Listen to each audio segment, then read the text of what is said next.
기도회 21일 동안 이렇게 참여하면서 하나님께서 우리를 너무 사랑하시는구나 그걸 느꼈습니다. 그리고 이런 생각을 해봤어요. 하나님이 왜 나를 사랑하셨을까? 내 모습을 보면 정말 하나님이 사랑하실 건디기라고는 한 구석도 없는데 아무것도 없는데 오히려 막 경상도 몰라 때리지 애야 될 이럴 존재 같은데도 하나님께서 이렇게 나를 사랑해 주셨구나. 참 너무너무 감사합니다. 여러분들도 이런 하나님의 사랑을 느끼고 계시죠? 네. 그 하나님께 영광의 박수를 올려드리겠습니다. 우리는 하나님으로부터 이런 엄청난 사랑을 받은 하나님의 자녀들입니다. 그런데 하나님께서 우리에게 이렇게 사랑하시면서 우리에게 한 가지 요구하시는 게 있어요. 그게 뭐냐면 너 내 자녀답게 살아라. 그런 요구를 하시는 줄로 믿습니다. 그래서 우리는 정말 하나님의 자녀답게 예수님의 제자답게 살아야 될 줄 믿습니다. 이 답다 하는 이 말이 도대체 무슨 말인가? 제가 한번 찾아봤어요. 이 답다 하는 이 말은 그 고유한 성질이나 특성이 있을 때 답다 이렇게 말한다는 것이죠. 예를 들어서 군인답다 이렇게 하면 군인으로서의 고유한 특성과 그 성질을 가지고 있을 때 군인답다고 말하고, 만약에 군인이 군인으로서의 특성이나 성질 이런 것을 가지고 있지 않다면 껍데기는 군인인데 군인답지 않다 이 말. 군인 아니다. 껍데기는 군인인데 실제 군인 아니다 이런 의미죠. 그래서 답다 하는 말은 그 다운 고유한 특성이나 성질을 갖고 있는 것, 이것이 그답다 하는 것인데, 그답지 못하다는 말은 그 특성이나 성질이 없다 이런 내용이라는 것이죠. 그래서 우리는 군인답다, 선생답다, 아버지답다, 참 아들답다, 대통령답다, 장관답다, 국회의원답다, 교회답다, 성도답다, 목사답다 이럴 때는 진짜 백이다 이런 뜻이거든. 진짜 백이다. 그런데 답지 않다 가짜네. 모양은 대통령인데, 모양은 장관인데, 모양은 국회의원이고, 모양은 아버지고, 모양은 목사고, 모양은 성도인데 답지 않다 이렇게 해버리면 실제는 아니라는 것이죠. 그래서 우리는 다운 사람, 다운 사람 이런 사람이 되어야 될 줄로 믿습니다. 답지 못하면 껍데기나 직함이나 모든 것을 가지고 있지만 그가 하는 모든 기능은 마비되어 버렸다는 그런 의미인 줄로 믿습니다. 오늘날 많은 사람들이 그렇게 말합니다. 전부 다는 아니죠. 지지자도 많이 있으니까 대통령이 대통령답지 못하고, 장관이 장관답지 못하고, 국회의원이 국회의원답지 못하고, 또 이런 부모가 부모답지 못하고 자식이 자식답지 못한 이런 일들 때문에 사회가 이렇게 어둡고 참 답답하다는 것입니다. 그런데 여러분, 우리는 과연 이렇게 혼란하고 어둡고 답답한 사회가 그들 때문만이라고 할 수가 있겠습니까? 그건 아닌 줄 믿습니다.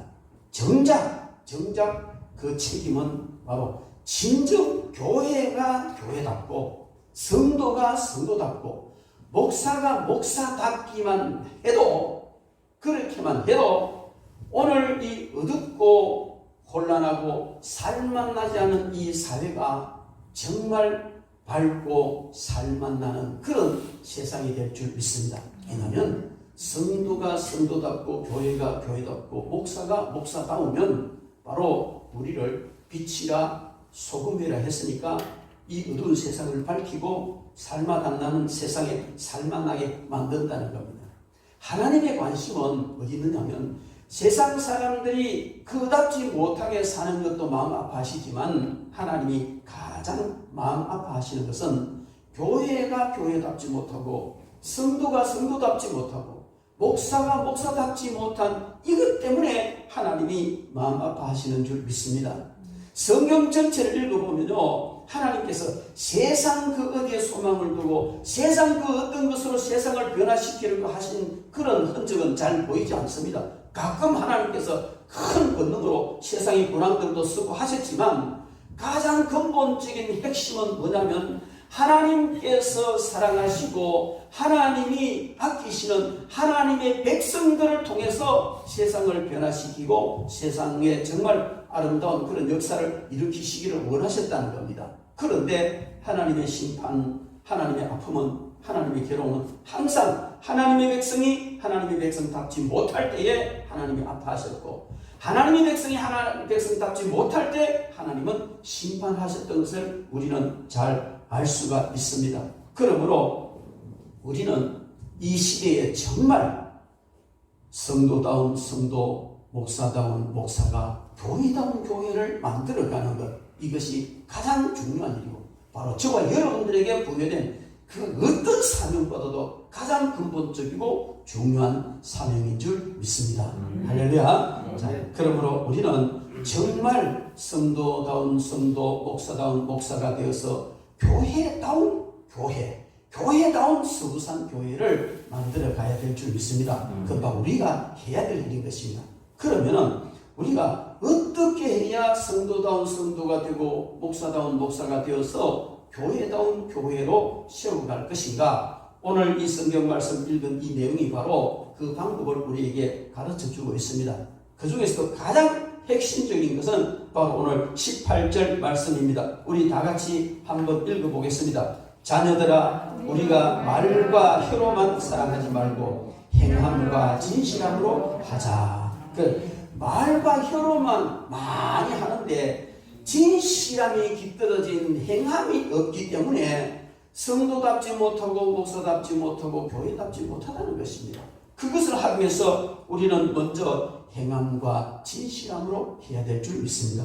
성령 하나님께서는 이 말씀을 통하여 저와 여러분들에게 정말 행함과 진실함으로 사랑의 열매를 맺기를 원하시고, 또 행함과 진실함으로 신앙생활의 열매를 맺기를 원하시고, 행함과 진실함으로 헌신과 봉사의 열매를 맺기를 원하시는 줄 믿습니다. 그래서 오늘 우리는 이 말씀을 가지고 행함과 진실함으로 하라 하십니다. 이런 제목으로 하나님의 말씀을 듣도록 하겠습니다. 먼저 우리는 행함과 진실함으로 사랑의 열매를 맺어야 합니다. 오늘 16절 17절 말씀에 보면 그가 우리를 위하여 목숨을 버리셨으니 우리가 이로써 사랑을 알고 우리도 형제들을 위하여 목숨을 버리는 것이 마땅하니라. 누가 이 세상의 재물을 가지고 형제의 궁핍함을 보고도 도와줄 마음을 닫으면 하나님의 사랑이 어찌 그 속에 거하겠느냐, 이렇게 말씀하셨습니다. 여러분, 우리의 사랑은 예수 그리스도의 사랑에서 출발하는 것입니다. 나에게서 나가는 사랑은 굉장히 한계가 있고 능력이 없어요.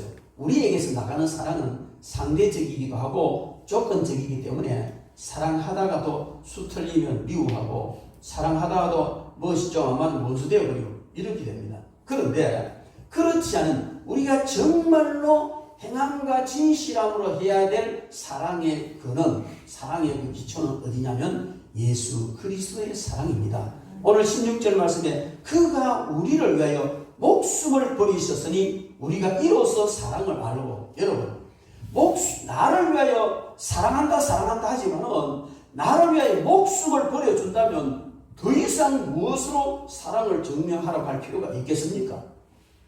만약에 나를 위하여서 나를 사랑해서 목숨을 버린다면 더 이상 그 사랑에 대한 증명이 필요 없이 확실한 사랑이라는, 이것은 예수님께서 저와 여러분들을 위하여 목숨을 버려주셨습니다. 그러므로 예수님이 우리를 사랑하신다는 데 대해서 의심할 필요도 없고 다른 어떤 정보도 아무것도 바랄 필요가 없는 줄 믿습니다. 할렐루야. 예수님께서 저와 여러분을 위하여 십자가에 달려 돌아가신 것을 믿으십니까? 믿으십니까? 그러면 이제는요, 우리는 절대 하나님이 날 사랑하시는가, 예수님이 날 사랑하시는가 의심할 필요가 없는 줄 믿습니다. 하나님은 그 독생자를 우리를 사랑하셔서 내어주셨습니다. 십자가의 제물로 내어주셨습니다. 그러면 더 이상 우리에게 사랑을 증가할 필요가 없습니다. 하나님께서 독생자를 내어주셨는데 그 사실은 하나님 당신 스스로를 우리를 위하여 내주신 것과 같습니다. 하나님은 삼위일체시기 때문에 그렇게 우리를 사랑하시는 것입니다. 그래서 우리의 사랑은 내가 좀 착하게 해서 내가 좀 선하기 때문에 노력해서 여기서 나오는 사랑은 별로 가치가 없습니다. 그걸 가지고 사랑을 하려고 하면 늘 실패할 수밖에 없습니다. 그러나 예수 그리스도께서 우리를 사랑해 주신 그 사랑이 근거가 되고 거기서부터 시작되는 사랑이라면 어떤 사랑도 할 수 있는 줄로 믿습니다. 그래서 손양은 목사님 같은 분은 사랑의 원자탄이라는 말을 듣잖아요. 여러분, 우리는 정말 예수님께서 나를 위하여서 사랑하셔서 또 목숨까지 버려주시면서 사랑을 인정해 주셨는데 그 사랑을 받은 우리가 그 사랑을 보답하는, 작게나마 보답하는 길은 오늘 17절 말씀에 누가 이 세상의 재물을 가지고 형제의 궁핍함을 보고도 도와줄 마음을 닫으면 하나님의 사랑이 어찌 그 속에 거하겠느냐 이랬습니다. 여러분, 우리가 하나님께 뭔가 덜 드릴 수 있고 예수님께 뭔가 해드릴 수 있습니다. 그러나 실제적으로 할 수는 없어요. 그분 영이시기 때문에 우리가 하나님께 헌신하고 정말 예수님께 사랑을 갚는 길은 바로 예수님이 사랑하시는 그 형제를 사랑하는 것, 그것이 바로 예수님께 사랑의 빚을 작게나마 갚을 수 있는 길이라고 말하고 있습니다. 그런데 그 형제를 사랑하는 것을 어떻게 표현을 했느냐 하면 재물을 가지고 형제 궁핍함을 보면 도와주라는 겁니다. 오늘 여기 재물이라는 것은 그냥 부를 축적하기 위한 그런 물질이 아니고 삶의 수단으로서의 최소한의 물질, 그것을 말하는 것입니다. 그리고 여기 보고도 하는 이 말은 슬쩍 지나가면 쳐다보는 게 아니고 어떤 상황을 오늘도 보고 내일도 보고 계속해서 지켜보는 그것을 말합니다. 그래, 형제가 삶에 최소한에 필요한 그 재물도 없어서 궁핍한 상태를 매일 곁에서 보고 늘 보면서도 도와줄 마음을 닫아버리면 그 마음 속에는 하나님의 사랑이 있다고 볼 수가 없다는 것이죠. 우리는 이 정말 목숨에 비하면은 아무 가치도 없다고 말할 수 있는 이 재물을 가지고 하나님의 사랑을 표현을 해야 될 줄 믿습니다. 야고보서 2장 14절로 17절 말씀에 보면 내 형제들아 만일 사람이 믿음이 있노라 하고 행함이 없으면 무엇이 유익이 있으리요? 그 믿음이 능히 자기를 구원하겠느냐? 만일 형제나 자매가 헐벗고 일용할 양식이 없는데 너희 중에 누구든지 그에게 이르되 평안히 가라, 덥게 하라, 배부르게 하라 하며 그 몸에 쓸 것을 주지 아니하면 무슨 유익이 있으려? 이와 같이 행함이 없는 믿음은 그 자체가 죽은 것이다. 행함이 없는 믿음은 죽은 것이고 행함이 없는 사랑은 사랑이 아니라는 것입니다. 그래서 우리가 하나님의 넘치는 사랑을 받고 주님의 사랑을 받았으니 이것을 갚는 길은 바로 재물을 가지고 형제를 돌아보는 것이다. 그렇게 말씀하고 있습니다. 여러분, 우리는 다니엘 기도회를 통해서 시간마다 강사님을 통해서 많은 은혜를 받았습니다. 저도 시간마다 그분 나름대로 한 분 한 분마다 다 특성이 있고 주는 메시지가 강하고 많은 은혜를 받고 어떤 때는 참 울기도 많이 했습니다. 그런데 그 박광식 목사님, 문화선교사 색소폰 부는 그 선교사님, 그 목사님이에요. 그분에 대한 이야기가 너무 가슴에 와닿았어요. 그분이 고백해 나는 안티 크리스찬입니다. 예수쟁이들 비기 싫다는 것이지. 예수 믿는 사람이 너무 비기가 싫어서 안티 크리스찬이 됐다는 겁니다.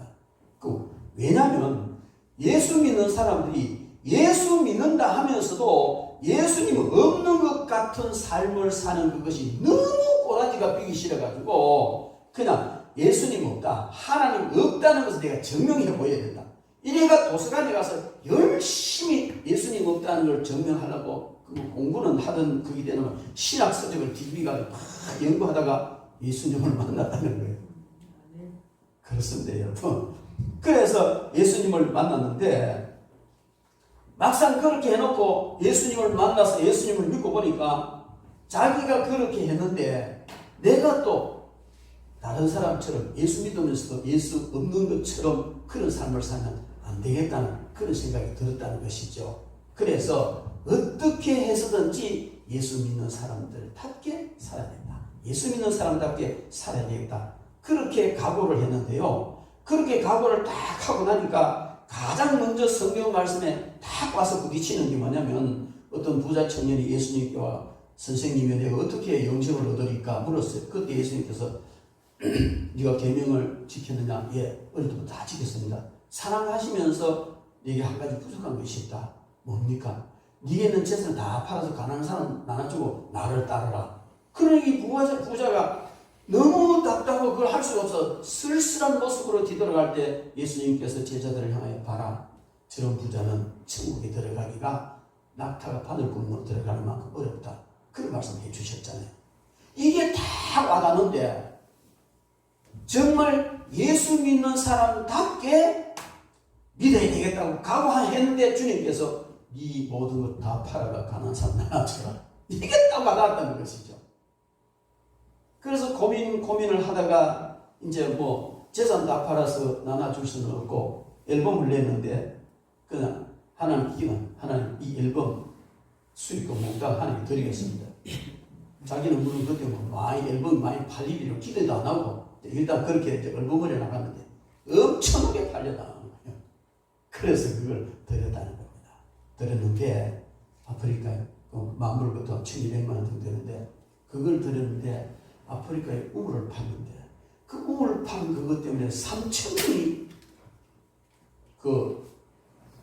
행복하게 살고 병에서 해방되고 3,000명에게 유익을 준다. 이 소리를 듣고 얼마나 감사하고 얼마나 좋았던지 아내하고 의논을 했다는 것이죠. 이렇게 기쁜데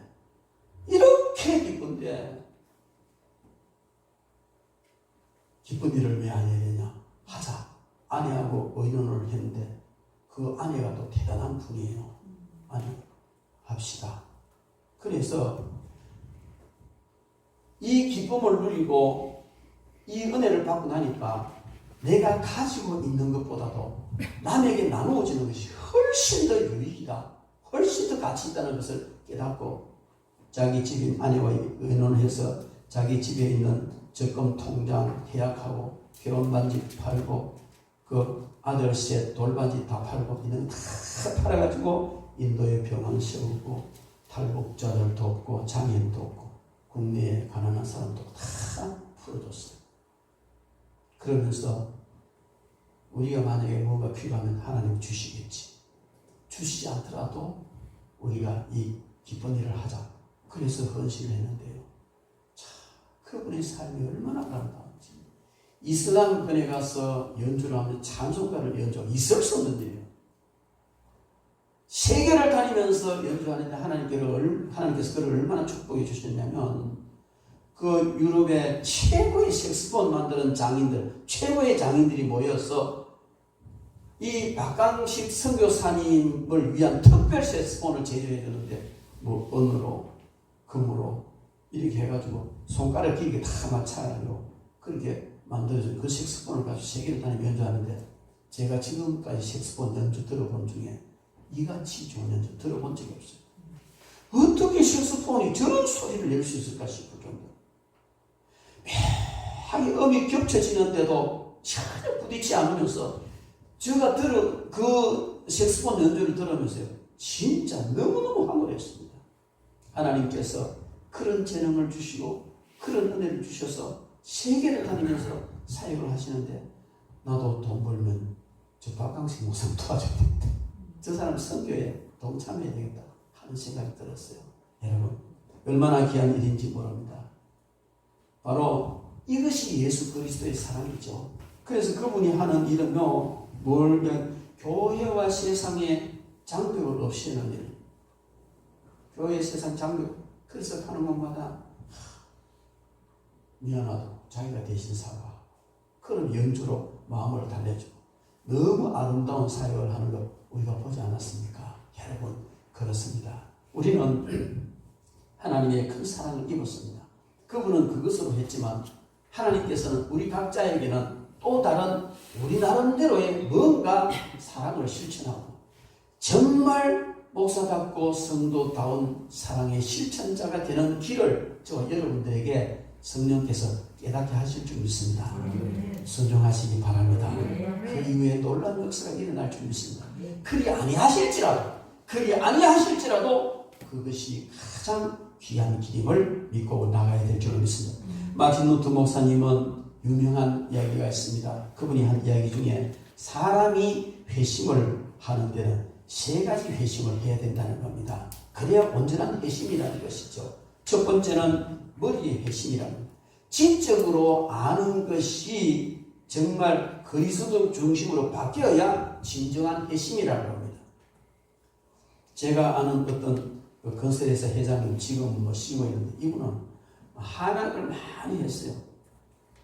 부인이 권사님인데 그냥 관계가 안 좋아서 좀 많이 갈등도 있고 그러다가 와서 이제 기도받고 우리 박 목사님한테 기도받고 많이 변화돼가지고 너무너무 좋아졌어요. 그럼 자녀들도 좋아지고 이렇게 되는데 그래도 안 바뀌는 게 뭐냐면은 머릿속에는 한학만 찾아요.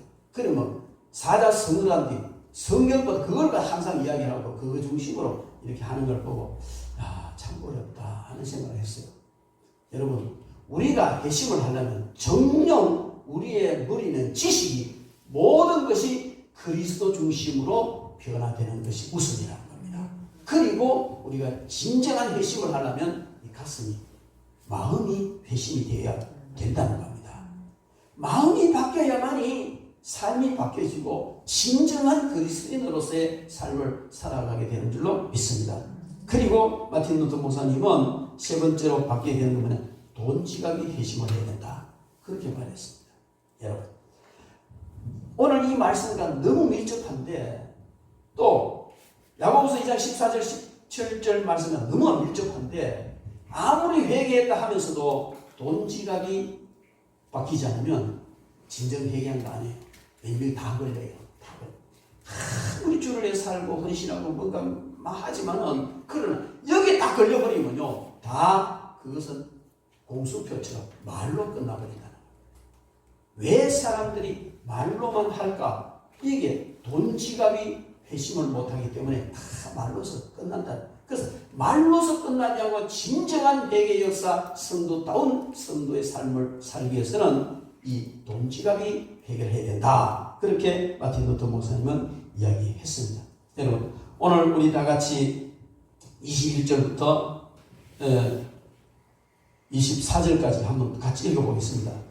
21절부터 시작. 사랑하는 자들아 만일 우리 마음에 우리를 책망할 것이 없으면 하나님 앞에서 담대함을 얻고 무엇이든지 구하는 바를 그에게서 받으니 이는 우리가 그의 계명을 지키고 그 앞에서 기뻐하시는 것을 행합니다. 그의 계명은 이것이니 곧 그 아들 예수 그리스도의 이름을 믿고 그가 우리에게 주신 계명대로 서로 사랑할 것입니다.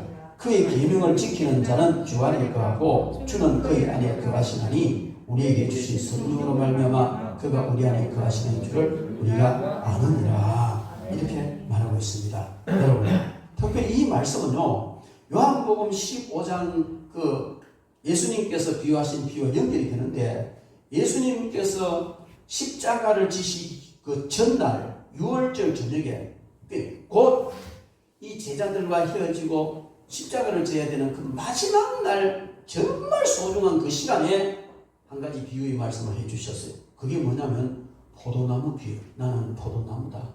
너희는 가지다. 너희가 내 안에 있고 내 말이 너희 안에 있으면 너희는 많은 열매를 맺을 것이다. 무엇이든지 구해라. 너희가 내 안에 있고 내 말이 너희 안에 있으면 너희는 무엇이든지 구하라. 그러면 다 받으리라. 오늘 이 말씀과 정말 상충된 그 성경도 사도 요한이 있었고 오늘 이 말씀도 사도 요한이 있었는데요. 같은 맥락을 볼 수가 있습니다. 이것은 우리가 예수님 안에 있습니다. 우리는 예수님 안에 있는데 중요한 것은 예수님의 말씀이 우리 안에 있어야 된다는 것이죠. 예수님의 말씀이 우리 안에 있으면 무엇이든지 구하는 대로 받을 수 있다. 응답하시겠다 하는 그런 말씀입니다. 간증 중에 그 강사 중에 김상숙 권사님 이야기를 여러분 듣지 않았습니까? 한국의 조지 물러 같은 그런 일을 하겠다고 생각하고 참 놀랍게 일을 했어요. 근데 그분이 성경을 200독하고 말씀이 내 안에 있고 내 안에 있는 말씀대로 순종했을 때 이런 놀라운 역사가 일어난다는 걸 생생하게 그냥 감정을 하는 것을 우리는 들었습니다. 그러므로 여러분, 우리는 정말 그 주님, 우리가 주님 안에 있고 주님의 말씀이 우리 안에 있는 이 관계가 이루어져야 되는데, 요한복음 15장 7절부터 17절까지 내용을 쭉 읽어보면 예수님이 포도나무 비유를 말씀하신 다음에 느닷없이 전혀 다른 것 같은 이야기를 하는데, 그 내용이 뭐냐면 사랑이 친구를 위하여 목숨을 버리면 이보다 더 귀한 일이 없다, 그런 말씀을 하세요. 포도나무 비유하시면서 너희는 내한테 붙어 있으라는 걸 말씀하시면서 사람이 친구를 위하여서 목숨을 버리면 이보다 더 귀한 일은 없다. 그러면서 주님은요, 너희들은 이제 나를 선생이라 주라 하지 말고 친구라 해라, 이렇게 말씀하십니다. 그리고 주님은요, 친구가 된 제자들을 위하여서 십자가에서 목숨을 버려 주시는 거예요. 이것을 깨달은 제자들은, 이것을 체험한 제자들은 주님의 그 깊은 사랑, 그 뜻을 알고 그들도 친구이신 예수님을 목숨을 버립니다. 다 수교의 제물로 생을 바치죠. 이것은 무엇이냐? 너희들 내 친구 삼았다. 그 내가 친구를 사랑하는 것 중에 가장 온전한 사랑이 목숨을 버리는 사랑, 이외에 더 없는 사랑을 내가 했다. 그리고 너희들도 나를 위하여서 목숨을 버려라. 이 말은요, 순교의 삶을 살아라, 순교의 죽음을 죽어라, 그런 말인 것입니다. 우리가 정말 주님을 사랑한다면 이보다도 주님을 더 사랑할 수 있는 길이 없습니다라는 표현을 주님 앞에 해야 되고, 그 표현은 바로 주를 위하여서 목숨을 버리는 겁니다. 주님이 우리를 위하여 친구 삼으시고 목숨 버려 주셨기 때문에 그렇습니다. 여러분, 그래서 우리는 이 목숨을 버리는 순교를 하는 각오로 삶에서 예수님의 제자다운 삶을 살아야 될 줄 믿습니다. 그런 삶을 사는 저와 여러분 되기를 주님의 이름으로 축원합니다. 그리고 우리가 행함과 진실함으로 사랑의 열매를 맺어야 되는데, 두 번째로는 행함과 진실함으로 신앙생활의 열매를 맺어야 하는 겁니다. 사랑의 열매가 곧 신앙생활의 열매이겠지만, 또 좀 구체적으로 살펴본다면 많은 사람들이 말과 지식으로는 잘하는데 행함과 진실함으로는 잘하지 못하는, 잘 안 되는 이런 것을 많이 봅니다. 물론 말과 지식이 굉장히 중요합니다. 그러나 말과 지식 거기에서 끝나면 안 된다는 것입니다. 거기 머물면 열매 없는 꽃과 같다. 말이나 지식은 정말 아름다운 꽃이라 치면 그 꽃이 지고 거기에 아름다운 열매가 또 맺혀야 되는데 꽃으로 끝나버리는 것은 안 된다는 것이죠. 우리 인생이, 우리의 신앙생활이 꽃처럼 활짝 피었다가 열매 없이 그냥 시들어버리는 것은 끝난다면 주님을 기쁘시기는 할 수가 없습니다. 여러분, 농부가 바라는 것은 물론 이 관상수 재배하면서 말고, 진정 농부가 원하는 것은 아름다운 꽃을 피우는 관상수를 원하는 것이 아니고 탄실하고 풍성한 열매를 맺는 유실수를 원하는 겁니다. 농부는 관상수를 심는 것이 아니고 바로 이 풍성한 열매를 맺는 유실수를 심습니다. 하나님은 농부이십니다. 바로 우리는 나무라고 비유하고 포도나무로 비유되기도 하고 무화과나무로 비유되고 나무로 비유되는데 다 유실수로 비유되었다는 것이죠. 하나님은 농부시고 우리는 그 과일나무라면 우리가 해야 될 일은 열매를 내는 겁니다. 설령 아름다운 꽃이 없다 할지라도 열매가 좋아야 된다. 그럼 무화과는 꽃이 안 보입니다. 열매 속에 들어앉아 버려가지고 꽃이 먹다가 보면 속에 꼬들앉았어요. 설령 우리가 꽃을 피우지 못한다 할지라도 아름다운 열매가 있어야 된다는 것이죠. 성도다운, 목사다운, 교회다움은 성도다운 열매, 목사다운 열매, 이 삶의 어떤 생활, 이것이 나타나야 한다 하는 것을 우리에게 말씀해 주시는 줄로 믿습니다. 꽃도 아름답게 피워야 하지만은 그와 함께 반드시 아름다운 열매를 맺어야 하는 것입니다. 그 열매가 바로 오늘 본문이 말하는 행함과 진실함의 열매다, 이렇게 볼 수 있고요. 그 아름다운 삶이, 성도다운 삶이 바로 열매라는 것을 우리는 알 수가 있습니다. 답다, 다운. 제가 아름답다, 아름다운 게 뭐냐? 아름다운 게 뭐예요? 아름다운 게 아름다운 거지. 해석이 안 되고, 이 순수, 아름다움이라면 순수 한국말이거든요. 아름다운 게 뭐예요? 아름다운 게 아름다운 거지. 다른 설명이 없어요. 그래서 여기저기 많이 좀 찾아봤습니다. 그러니까 사람마다 아름다움이라는 말의 뜻을 각각 다르게 여러 가지로 설명해 놓은 게 있더라고요. 제가 찾아봤습니다. 찾아보니까 아주 재미있어요. 여기에 어떤 사람은 아름다움이라는 것은 알음다움이다. 알음이라는 병을 앓다, 꽁꽁 앓는 것, 고통 중에 앓거든요. 그 꽁꽁 앓는 그 앓은 다음에 그 병을 앓더니 그런 아픔 앓은 다음에 오는 것이 아름다움이다. 이렇게 이야기를 했어요. 그래서 그게 무슨 뜻이냐? 보니까 천명의 시인은 아름다움이란 상처가 피우는 꽃이다. 이렇게 말하고 있어요.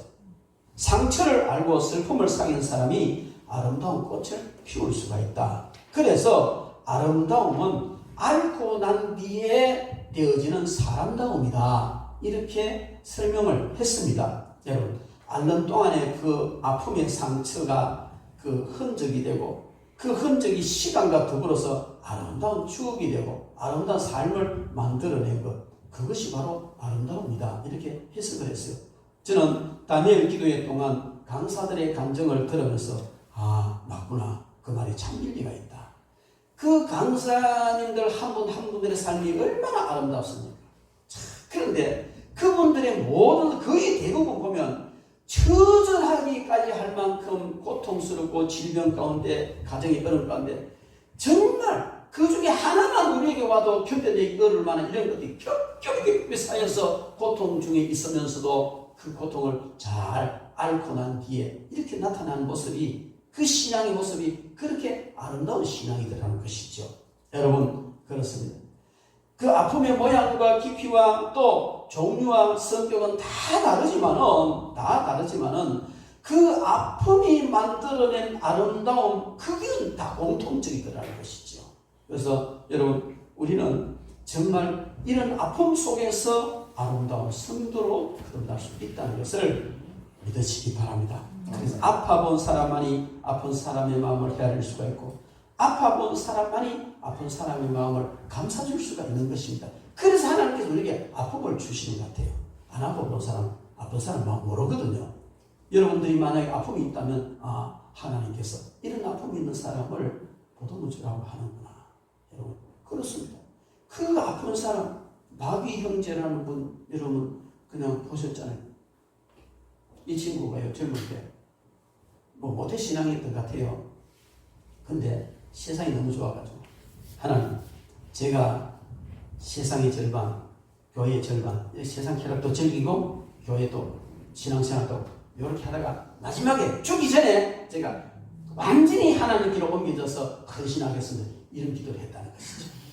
그래 살았다는 거예요. 그래 세상 즐거움 취하다 술 먹고 당연한 거예요. 술을 먹고 추락해버리는데 얼마나 떡이 되어 추락해버렸던지 그냥 완전히 사람이 다 부사제가 살아날 수 없는, 결국 결과는 우리가 하반신으로 마비되고, 지금도 간증을 짝대기 요만한 딱 스트롱 같은 거 딱 널렸다 줄다 딱, 이게 뭔지 아세요? 이 남자의 생식기가 없는가 봐요. 하반신 완전히 망가져 버렸습니다. 그 요도 공무원이 이걸 끼워가지고 그걸 오줌 누른다는 것이. 오줌 누는 기계를 들고 다니는. 이 관략근이 없으니까 대변을 보려고 항상 자약을 넣어야 대변이 나오는 거예요. 그래서 저는요, 하나님 감사합니다. 스스로 오줌 누는 게 얼마나 감사하고, 변기 안 끼면 쭉 나오는 똥 얼마나 감사합니다. 얼마나. 휠체어 타고 다니는, 다리를 걸어 다니는 감사하고. 너무 감사해요. 너무 감사합니다. 너무 감사합니다. 그러면서도 그분은요, 자기처럼 그렇게 아픈 사람들을 위로하고 격려하는 그 일을 하더라고요. 아파봤으니까. 처절하게 아파봤으니까. 여러분, 바로 아름다움이라는 것은 앓고 난 다음에 오는 사람다움인데, 여러분들이 아픔이 있다든지 상처가 있고 지금 고통이 있다면 하나님께서 여러분 아름다운 사람 만들려는 일인 줄로 알고 그 분야에서 위로자가 되도록 하기 위함인 줄로 알고 감사하시기 바랍니다. 진주는요, 그 영롱하고 아름다운 빛을 내는 진주는 진주족의 속살이 상처가 나서 크게 메워지는 과정에서 생긴 관입니다. 진주조개가 그 아픔을, 상처난 아픔을 견뎌낸 덕분에 그 흔적으로 생긴 것이 그렇게 아름다운 진주잖아요. 우리 생이 마찬가지입니다. 진주 같은 아름다운 생애가 되기 위해서는 그런 앓고 난 다음에 오니까 아픈 것을 그냥 너무 비관하지 마시고 감사히 받으시기 바랍니다. 그리고 어떤 사람은 아름다움의 원적인 의미는 포옹하다, 즉 안는다는 말에서 왔다는 것이죠. 안다 하는 이 말에 정미사 음을 붙여 안다가 안음이 된다는 것이죠. 안음이 되는데 이것을 좀 더 운율적으로 매끄럽게 하기 위해서 아름다움, 그래서 아름다움이 왔다는 것이죠. 그러면서 이 사람은 그것을 어떻게 풀어나가느냐면은 아름다움이라는 것은 모든 사람을 넉넉하게 안아줄 수 있는 마음이 아름다움이다, 이렇게 말을 했어요. 그렇습니다, 여러분. 정말 아름다움은 마음이 넉넉해서 어떤 사람이든 다 안아줄 수 있는 이 마음이 정말 아름다운 거 아니겠습니까? 이기주의적이고 밴댕이 소가지 같아가지고 팩팩거리고 그거 누가 아름답다 합니까? 그거 추한 거예요. 그거 추한 거다. 세상 소가지 밴댕이 소가지 같아가 이런 거 아름다운 거 아니잖아요. 그런데 넉넉하게 안아주고 누구도 안아주는 이 마음이 아름다운 마음인데, 여러분 그런 아름다운 마음 가지시기 바랍니다. 예수님의 이름이 아름다운 이름입니다. 세상에 샤론의 꽃 예수, 그 세상에 그 어떤 꽃도 예수님 이름보다, 예수님보다 더 아름다운 것 없어요. 아무리 아름다운 꽃이라도 예수님 이름보다 아름다운 꽃 없습니다. 왜 그럴까요? 예수님은요 모든 다 안아주시고 다 안아주시고 그 더럽고 추하고 자락하기 짝이 없는 그런 죄인들, 악하고 흉악한 그런 죄인들까지도 다 안아주시고, 더럽고 추하기 짝이 없는 그런 죄인도 다 안아주시고, 그렇게 안아주시니 그 예수님의 이름이 그렇게 아름다운 거예요. 정말 여러분들은 예수님의 제자들입니다. 안아주시기 바랍니다. 따라합시다. 밴댕이 소가지가 아니고 예수님의 마음을 품겠습니다. 예수님의 마음을 품겠습니다. 그렇게 될 줄 믿습니다. 더 넉넉해지세요. 그게 아름다움. 그리고 이 아름다움, 어떤 사람은 아름답다는, 알밤답다는 말이다, 그렇게 해석을 했어요. 알밤답다 이 말, 밤은 밤가시로 뒤덮여 있는데 접근 자체를 거부하는 밤송이 속에 먹음직스러운 알밤이 있다는 것이죠. 사납고 험상궂은 밤송이 안에 너무도 아름다운 밤톨이 자리 잡고 있듯이 밤은 밤송이 껍질, 그 다음에 밤송이가 있고 껍질이 있고 그 안에 비늘 보니가 있잖아요. 이런 것을 까고 정말 그 딱딱한 거, 뜰뜰한 거, 가시찌는 거 까고 들어갔을 때 그 속에 정말 맛있는 알밤이 있는 것처럼 그 아름다움이다. 그래서 그 우리말은 서럽다라는 책을 낸 그 김수업이라는 분이 그 아름다움은 알밤답다는 말이다 하는 뜻을 이렇게 해석을 했어요. 겉모습으로 보고는 험상궂어서 쉽게 다가갈 마음도 먹기 어려운 밤송이를 한사코 벗겨내고, 한결 나아졌지만 그래도 매끄럽고 딱딱한 밤톨의 껍질도 애써 까내고, 한결 더 부드러워졌지만 텁텁하고 입에 대기 어려운 보니까지 벗겨내고야 만날 수 있는 알밤. 세겹에 만만치 않은 껍질을 벗기고 들어온 이에게 하얗고 깨끗하고 단단한 속살과 고소하고 달콤한 맛을 남김없이 보여주는 알밤. 그런 알밤은 온통 뽀얀 살결로만 이루어져서 어디를 뒤져봐도 흠도 티도 없이 깨끗하다. 겉으로 드러내어 떠벌리고 자랑하는 것이 아니라 어리석고 미련한 사람은 좀처럼 다 볼 수 없도록 겹겹이 깊숙하게 감추어진 알밤. 이런 알밤을 우리는 우리 결에는 아름다움의 참모습으로 알고 이런 아름다우면 그것이 곧 아름다움이라 여겼다. 이렇게 설명을 했어요. 한글이 쓰였다. 한글 속에 깊은 의미를 연구한 분인데 이렇게 설명했어요. 아, 참 이해가 된다. 즉 진정한 아름다움은 밖에 예면에 있는 것이 아니고 내면 그 속에 시간과 더불어 함축되어 있는 그런 향기를 품어내는 것이다. 그래서 자기만의 색깔과 향기를 갖고 각고의 노력 끝에 만들어낸 그 모든 고난을 이겨내고 겹겹이 쌓여오는 그런 험상궂은 일과 모든 고통을 다 견디내고 만들어낸 그 밤톨 같은 아름다움, 그것이 아름다움이다. 이렇게 말을 했습니다. 여러분, 왜 제가 이런 말씀을 드리냐면 그럼 성도다움이 뭘까? 성도다움이 바로 아름다운 성도라면 그런 것이라는 것이죠. 정말 아름다운 성도는 그 앓고 고통 속에서도 아름답게 사람다움으로 거듭나는 것, 바로 그런 것이고, 그 다음에 또 그 안아주는 것, 또 예수님처럼 품어주는 그런 성도가 아름다운 성도이고, 가시 같은 것, 딱딱한 밤과 뜰뜰한 비리 같은 이런 어떤 그 일이 있다 할지라도 그것을 겪어내고 감당해내고 그 다음에 나타나는 그런 성도의 모습이 아름다운 성도다, 이렇게 볼 수가 있다는 것이죠. 그런 아름다운 성도들 되기를 주의 이름으로 축원합니다. 마지막으로 보면요, 행함과 진실함으로 헌신과 봉사의 열매를 맺는 것이 아름다움입니다. 제가 많은 것을 좀 생각을 해봤습니다.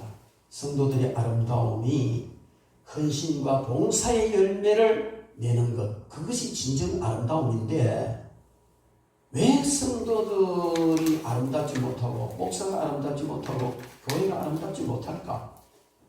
착각하고 속기 때문에. 왜 성도들과 목사들이 아름다운 헌신과 봉사를 하지 못할까? 착각하고 있기 때문이다. 이런 생각을 했어요. 왜냐하면요, 많은 사람들이 자기가 생각을 많이 해놓고는 그것을 마치 행한 것처럼 착각한다.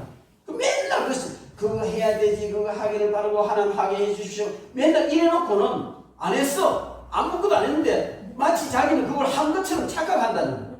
그래서 행함과 진실함이 그게 없다는 것이죠. 또 어떤 사람은 말만 많이 해놓고 마치 자기가 행한 것처럼 착각한다. 맨날 말로는 이러고 저러고 사랑하고 뭐 정말 또 뭐 하고 뭐 헌신하고 봉사 말을 많이 해요. 그 실제로 하나도 안 했어. 근데 본인은 말만 해놓고 그걸 행한 것처럼 착각한다. 이런 착각을 빠지지 말아요. 그 마귀의 함정입니다. 그리고 어떤 사람은요, 다른 사람이 해놓은 선함과 다른 사람이 해놓은 그 헌신을 막 자랑하고 이야기하면서 마치 자기가 하는 것처럼 그렇게 착각한다는 것이죠. 그러잖아요. 있잖아, 우리 권사님 있는데 있잖아, 권사님 어쩌고 막 하고 그 참 대단도 훌륭한 사람이라고. 맞아요, 그도 훌륭한 사람이에요. 그 자기는 그와 상관없는 다른 사람을 살면서 마치 자기가 그 사람인 것처럼 착각한다는 것이죠. 여러분, 우리는 행함과 진실함으로 헌신과 봉사의 삶을 살기 위해서는 생각한 것을 행한 것을 착각하지 말아야 됩니다. 뿐만 아니고 말로만 한 것을 행한 것처럼 착각하지 말아야 되고, 다른 사람이 한 것을 내가 한 것처럼 착각하지 말아야 돼요. 냉철하게 자기 자신을 돌아보고 내가 어떤 생각했는데 그 생각을 실천을 했는가? 내가 말하는 것을 실천하고 있는가? 아니면 그 사람처럼 나도 해야지 까고만 한 것이 아니고 그렇게 따라하고 있는가? 이걸 살펴보고 자신이 거기서 삶으로 행함으로 진실함으로 헌신과 봉사의 삶을 살 때 아름다운 그런 성도가 되고 목사가 될 줄로 믿습니다. 마태복음 25장 31절로 46절 말씀에 보면은 예수님께서 양과 염소의 비유를 합니다. 그게 다른 거 안 하세요.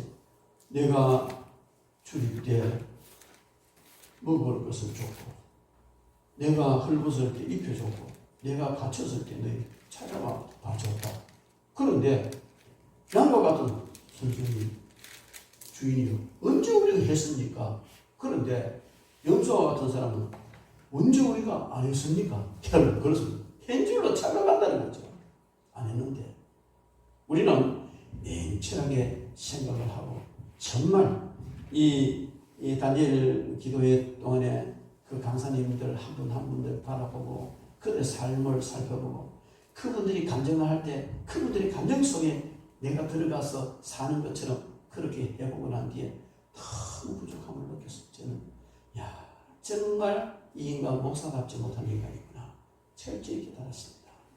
그래서 정말 목사다운 목사 되어야 되겠다 저 각오했습니다. 여러분들도 정말 장로다운 장로, 권사다운 권사, 집사다운 집사, 성도다운 성도 되시기를 주의로 축원합니다. 그래서 우리는 행함과 진실함으로 예수님의 사랑의 열매를 내고 행함과 진실함으로 성도다운 삶의 열매를 맺고 행함과 진실함으로 헌신과 봉사의 열매를 맺어서 목사답고 성도다운 사람들이 모여서 정말 교회다운 교회 만들어서 하나님께 영광 올려드리고 세상에 빛되고 소문되는 그런 저와 여러분 되기를 주님의 이름으로 축원합니다. 기도하겠습니다.